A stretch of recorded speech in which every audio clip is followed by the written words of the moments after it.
এটা তো হয় নাই। বিপ্লবের মানে হচ্ছে বিপ্লব পরবর্তী দেশ চলবে বিপ্লবীদের কথায়। বিপ্লবীদের কথায় দেশ চলতেছে? কথা বলে না। আমরা বিভিন্ন জায়গায় দেখতেছি বিপ্লবীরা এখন মার খাচ্ছে। এটা কি বিপ্লব না অভ্যুত্থান? কথা বলে না। এটা বিপ্লব না, এটা রেগুলেশন হয়েছে। বিপ্লব না, অভ্যুত্থান হয়েছে। এই পৃথিবীতে বিপ্লব কিভাবে করতে হয় তা শিখতে হয় আল্লাহর কোরআন থেকে। প্রথম বিপ্লবী পুরুষের নাম কি? জাতির জনক হযরত ইব্রাহিম খলিল বিপ্লব করলেন। তিনি বললেন, মূর্তিগুলোর ব্যাপারে আমি চূড়ান্ত সিদ্ধান্ত নিব। সুবহানাল্লাহ বলবেন না? তার নাই লোকদল, লোকবল নাই।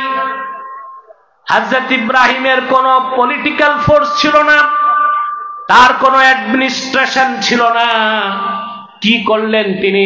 কোরআন সাক্ষী দেয়, ফাজআলাহুম জুদাদান ইল্লা কাবীরাল লাহুম লাআল্লাহুম ইলাইহি ইয়ারজিউন।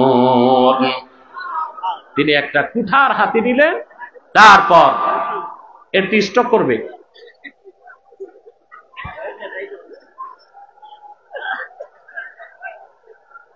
হ্যাঁ,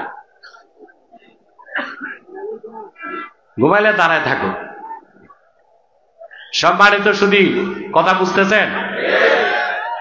আল্লাহ বলেন, ইব্রাহিম আলাইহিস সালাম কুঠার একটা হাতে নিয়ে মূর্তিগুলো ভাঙ্গা শুরু করলেন। ফাজালাহুম জুজাদান, প্রত্যেকটা মূর্তিকে টুকরা টুকরা করে মাটির সাথে মিশাই দিলেন। আল্লাহু আকবার। আর বড় মূর্তিটার মাথায় কুঠারটা বেঁধে দিয়েছেন। কেন?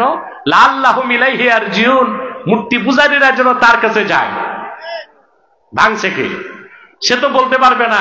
তখন ইব্রাহিম আলাইহিস সালাম বলতে পারবেন, যে কথাই বলতে পারে না, নিজেদের রক্ষা করতে পারে না, এইগুলোর পূজা করা, সেজদা করা, ইবাদত করা মূর্খতা ছাড়া আর কিছু নয়। শুরু হয়ে গেল ইরাকের বাবেলে বিপ্লব। বিপ্লবের মহানায়ক হযরত ইব্রাহিম আল্লাহর উপর পূর্ণ ভরসা রেখে শিরকের অস্তিত্বের মধ্যে আঘাত করলেন। সত্যের প্রতিকূলে সত্যের ঝান্ডা নিয়ে দাঁড়ানোর নাম বিপ্লব। এটার নাম কি? সুবহানাল্লাহ বলবেন না?